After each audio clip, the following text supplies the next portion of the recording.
Assalamualaikum and hello. What I'm about to share with you is ways to show love and affection, not just between husband and wife, but to everyone in general to start with.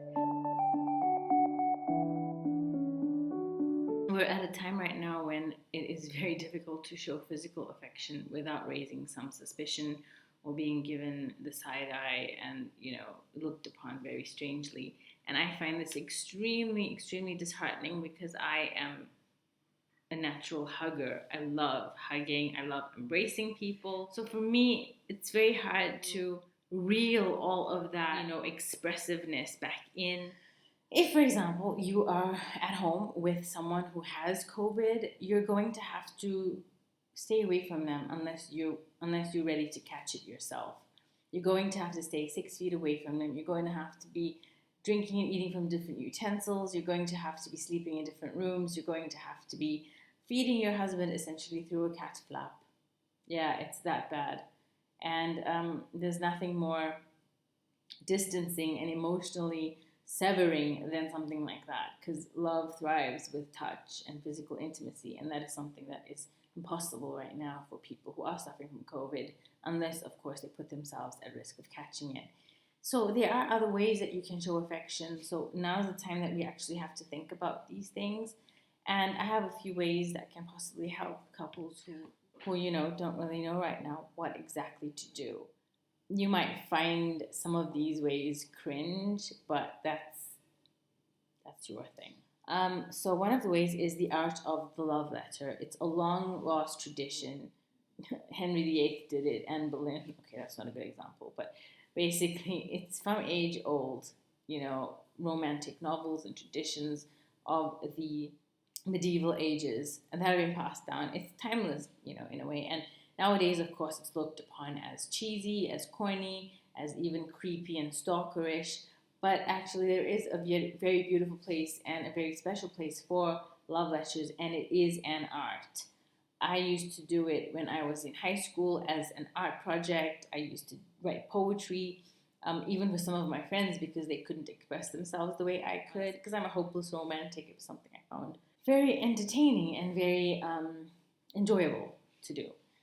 The other way that you can show love is a simple conversation. The long lost art of actually having and giving a beautiful conversation. It could be a shallow conversation, it could be a deep conversation, but just listening to someone speak and really, really hearing them out, putting your focus on them, giving them your 100% undivided attention, switching off other devices, switching off phones and whatnot, TVs, and just really sitting there in the presence of your beloved and just listening to them speak and giving them your wholehearted presence and attention and focus without any distractions. It's something that most couples crave nowadays in our distraction filled world, and it's something of a lost art and something that we desperately, desperately need back. And if anything good, a lot of couples have been mentioning that the quarantine has brought this back, because they previously could not say now that they did not have time for each other, because now they have a lot of time for each other. The other way that you can show love is by giving praise. Now, this is something that people don't normally think about, because you take for granted your beloved, you take for granted all the things that they do for you and how much they mean to you. So you often don't express your love or your care or your concern. But now is a really good time to mention all of the traits that you love so deeply, and all of the things that they do that you are really, really appreciative of. Be it something as simple as taking the trash out, or doing the dishes, or putting the children to bed. Just something that is so simple and little, yet without them in your life to do that, you would be severely, inconvenienced.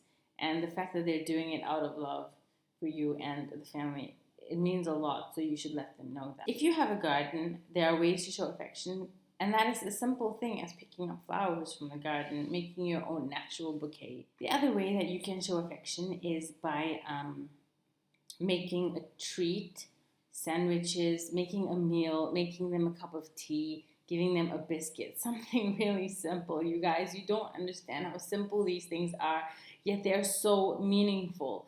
And wives, if your husband does this for you, or husbands, if your wife do this for you, you need to let them know how special this is, and how much, you appreciate what they're doing for you, and how much it means to you, because it really does show that you are watching, and you are listening, and you're paying attention to all of the unsaid words, all of the unsaid messages of love and affection that don't always get told by the lips verbally. They sometimes only get told via action. So you need to read between the lines, and be able to understand people's nonverbal languages, because a lot of people, especially men who don't like to speak a lot, they tend to show their love via action, and they expect you to notice and appreciate it, because it absolutely makes them feel more masculine, makes them feel like you are noticing and acknowledging their presence and their efforts, and that to a man is like roses and romance to a woman. The other way that you can show love is also by competing in a healthy way, where you're like playing with each other, fun and flirtatious banter, where you get to have fun with your couple, as a couple, you get to have fun with your husband and your wife, you get to have a bake down, or some cook off, or some competition with each other. Prophet Muhammad and Aisha radiallahu anha used to do this and compete with each other, and this actually embodies more love into a couple's life, and it definitely is something that makes you more passionate about each other, for sure. If you have kids, it's telling your kids within earshot of your spouse how much you love their dad. If you're a mom, of course, telling your kids how much you love their dad, because their dad is so strong and so amazing, and he's given you such amazing, beautiful children. Or mention the traits that that are specific to him, like his intelligence, or his good looks, or his charisma, or his whatever it is. Mention to the kids, I love that you have your father's blah blah blah, because you are the splitting image of your dad, and he will be so proud of you, and I am so proud of you, because you have these good qualities of your father, and I couldn't think of a better father to have than your dad for you. Something like that, and let your partner hear it. It will honestly make you so endeared to him. It really does go miles. So think about all these little ways that you can make interaction meaningful without there being any physical, interaction per se. And yeah, that's the way you can keep the home fires burning.